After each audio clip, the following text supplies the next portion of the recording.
কখন উঠেছে পায়রাগুলোকে? অনেকক্ষণ। কটা হয় না, এখন কটা বাজে? এখন 4টে বাজে। 3টে, 3:30 সময় উঠেছে। কে উঠেছে? তো বন্ধুরা, তার আগে আমি আমার মামার সাথে দুটো কথা বলে নিই। এই পায়রাগুলো সব আমার মামারই। তো আমার মামা এখানে বসে আছে। বলছি মামা, তুমি যে এখানে পায়রাতে যে জলটাতে লেবু ফেবু মিশিয়ে যে দিলে, তো ওইটার কাজ কি হবে? So hello guys, welcome to back to my channel. আমার নাম আকাশ, আপনারা দেখছেন আকাশ ব্লগ কয়েকটি। আমি হাওড়া জেলার একটা ছোট্ট একটা গ্রামে থাকি। অনেকদিন বাদ ফের পায়রার ভিডিও নিয়ে এলাম তোমাদের কাছে। তো আমি এখন ছাদের উপরে আছি, তোমরা দেখতেই পাচ্ছ। এখানে পায়রাগুলো ছাড়া আছে। এই পায়রাগুলোকে ওড়ানো হয়েছিল কমসে কম 3টের দিক করে, এখন বাজে 5টা। এখন এই লাফ দিয়েছে পায়রাগুলো।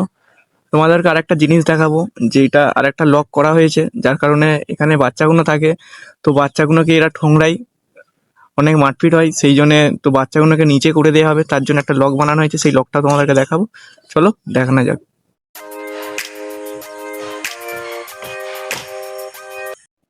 তো বন্ধুরা, তার আগে আমি আমার মামার সাথে দুটো কথা বলে নিই। এই পায়রাগুলো সব আমার মামারই। তো আমার মামা এখানে বসে আছে। বলছি মামা, তুমি যে এখানে পায়রাতে যে জলটাতে লেবু ফেবু মিশিয়ে যে দিলে, তো ওইটার কাজ কি হবে? পায়রা উড়ে নেমে এলে হ্যাঁ, রিকভারি হবে। কি হবে? যে হাঁপায় না, হুম। শরীরটা ঠিক হবে, ফিট হবে। আর তোমার কাছে যে পায়রাগুলো আছে, কি কি পায়রা আছে? সব সব পায়রা ম্যাচে আছে, আন্দ্রা আছে, গিরিবাজ আছে। তো যে ম্যান্টাসগুলো কিরাম কি এখন দম দিচ্ছে পায়রাগুলো? এখন গরমের সময় 3-4 ঘন্টা করে দিচ্ছে। 3-4 ঘন্টা করে দিচ্ছে। তো পায়রাগুলো সব এখানেই আছে এখন। তো তোমাদেরকে লেবু যে জলটা করে দিয়েছে দেখাই একবার। এখানে লেবু জল করে দিয়েছে, পায়রাগুলো হিসাবে উড়ে লাভলো। তো বলতেছে যে লেবু জল করে দিলে পায়রাগুলো এখন হাঁপাবে না, ভালো দম দেবে, সেই জন্যই লেবু জলটা দেয়া।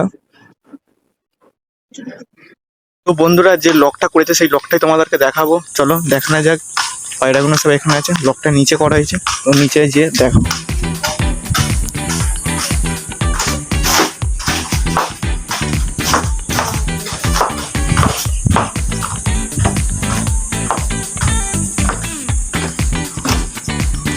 এই যে লকটা এখানে বানানো হয়েছে, এখানে সব বাচ্চা পায়রাগুলো রাখা হবে, দেখতে পাচ্ছ।